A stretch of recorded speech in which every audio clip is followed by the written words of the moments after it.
오늘은 KT&G 이야기 좀 차분하게 해보겠습니다. 요즘 장이 워낙 시끄럽다 보니까 이런 종목 이야기는 괜히 재미없어 보일 수도 있는데요. 근데 저는 오히려 이런 시기일수록 KT&G 같은 회사를 한 번은 제대로 정리해 볼 필요가 있다고 봅니다. KT&G는 다들 아시다시피 담배 회사입니다. 그런데 여기서 많은 분들이 아직도 KT&G를 국내 담배 배당 많이 주는 회사 정도로만 생각하는 경우가 많아요. 그 인식이 완전히 틀린 건 아닌데 지금의 KT&G를 설명하기에는 많이 부족합니다. 지금 이 회사는 구조 자체가 꽤 많이 바뀌어 있습니다. 국내 담배 회사에서 해외 매출이 더 큰 글로벌 소비재 기업으로 넘어가는 과정에 있고 주주환원 정책만 놓고 보면 국내 상장사 중에서도 손에 꼽히는 수준까지 와 있습니다. 그래서 오늘은 주가 얘기부터 바로 들어가지 않고 이 회사가 지금 어떤 상태인지, 왜 최근 들어 뉴스가 이렇게 많이 쏟아지는지, 그리고 투자자 입장에서 어떤 포인트를 봐야 하는지 하나씩 차분하게 짚어보겠습니다. 먼저 회사의 큰 그림부터 보죠. KT&G는 연결 기준으로 보면 연 매출이 6조 원을 넘어선 기업입니다. 영업이익은 1조 3천억 원 안팎, 영업이익률은 20%를 훌쩍 넘습니다.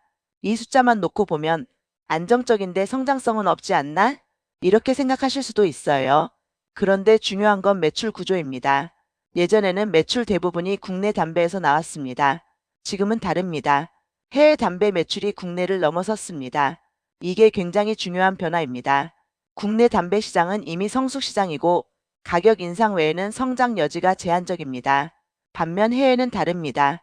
중남미, 아프리카, 동남아 같은 지역에서는 아직도 담배 소비가 늘어나는 국가들이 있고 KT&G는 그 시장에서 가격 경쟁력과 브랜드를 동시에 확보한 상태입니다. 특히 초슬림 담배, 그리고 한국 담배 특유의 블렌딩 제품들이 일부 국가에서는 굉장히 강한 반응을 얻고 있습니다. 그래서 최근 몇 년 동안 KT&G의 해외 관련 매출은 두 자릿수 성장률을 계속 유지해왔습니다. 이건 일회성 이벤트가 아니라 생산 기지 자체를 해외로 옮기고 있다는 점에서 구조적인 변화라고 봐야 합니다. 다음은 전자담배의 흔히 말하는 NGP 사업입니다. KT&G는 관련형 전자담배 브랜드를 보유하고 있습니다. 국내에서는 이미 점유율 1위 수준이고 해외에서도 점점 영역을 넓혀가고 있습니다. 전자담배 시장을 볼 때 많은 분들이 이미 글로벌 대형 업체들이 다 잡고 있지 않나?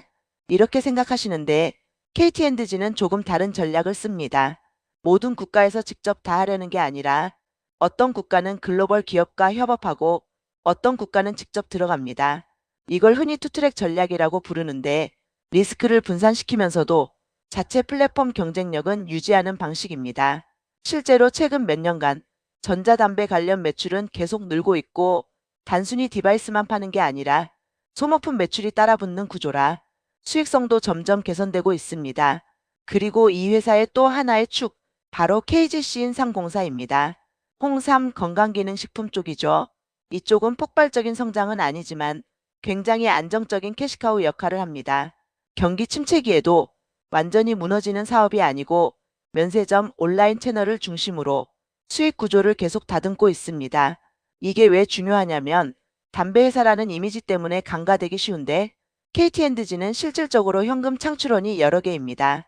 이게 투자자 입장에서는 굉장히 중요한 포인트입니다.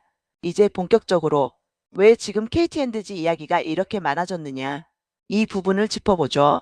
가장 큰 이유는 주주환원입니다. KT&G는 최근 자사주 소각을 대규모로 결정했습니다. 300만 주가 넘는 자사주를 소각했고 금액으로 따지면 5천억 원이 넘습니다. 자사주 소각이라는 건 말 그대로 주식수 자체를 줄이는 겁니다. 유통 주식수가 줄어들면 같은 이익을 내도 주당 가치가 올라갑니다. 그리고 여기에 배당까지 더해졌습니다. 연간 기준으로 보면 주당 배당금은 6천원 수준입니다. 이미 중간 배당을 지급했고 결산 배당까지 합쳐서 확정된 숫자입니다. 이 정도면 국내 대형주 중에서도 주주환원 강도는 최상위권입니다. 중요한 건 이게 일회성 이벤트가 아니라는 점입니다. KT&G는 중장기적으로 자사주 소각과 배당을 병행하겠다는 계획을 공식적으로 밝히고 있습니다. 그래서 최근에 국내 기관, 해외 기관, 연기금까지 다시 관심을 갖기 시작한 겁니다. 주가 이야기도 안 할 수는 없겠죠. KT&G 주가는 최근 몇 년 만에 고점을 다시 쓰고 있습니다. 그런데 이걸 두고 너무 오른 거 아니냐, 이렇게 보시는 분들도 많아요. 그 질문 자체는 자연스럽습니다. 다만 여기서 봐야 할 건 단순한 PER 숫자가 아니라 이 회사의 성격 변화입니다.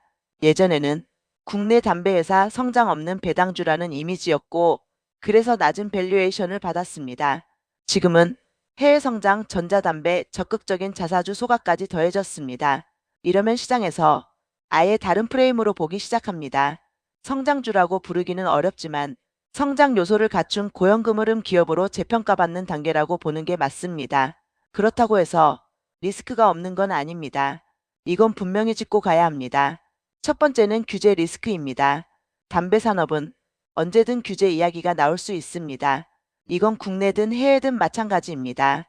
다만 중요한 건 규제가 새로 생긴다고 해서 갑자기 실적이 무너지는 구조는 아니라는 점입니다. 대부분의 규제는 점진적으로 적용되고 가격 인상이나 제품 믹스 조정으로 대응이 가능합니다. 두 번째는 환율 리스크입니다. 해외 매출 비중이 커진 만큼 환율 영향을 받습니다. 원화가 급격하게 강세로 가면 환산 실적은 다소 눌릴 수 있습니다. 다만 반대로 보면 원화 약세 국면에서는 오히려 실적의 플러스 요인이 됩니다. 세 번째는 성장 속도에 대한 기대 가도입니다. KT&G는 분명히 변하고 있지만 이걸 IT 기업처럼 분기마다 폭발적인 성장을 기대하면 안 됩니다. 이 회사의 강점은 꾸준함과 실행력입니다. 그래서 저는 KT&G를 이렇게 봅니다. 단기 급등을 노리고 접근할 종목은 아닙니다. 하지만 변동성 큰 시장에서 포트폴리오의 중심을 잡아주는 역할로는 굉장히 좋은 종목입니다. 배당이 있고 자사주 소각이 있고 해외 성장이 있고 전자담배라는 미래 먹거리도 있습니다. 이 네 가지가 동시에 돌아가는 회사는 국내에서 많지 않습니다. 지금 주가가 싸다고 말하기는 어렵습니다. 하지만 비싸다고 단정하기도 어렵습니다.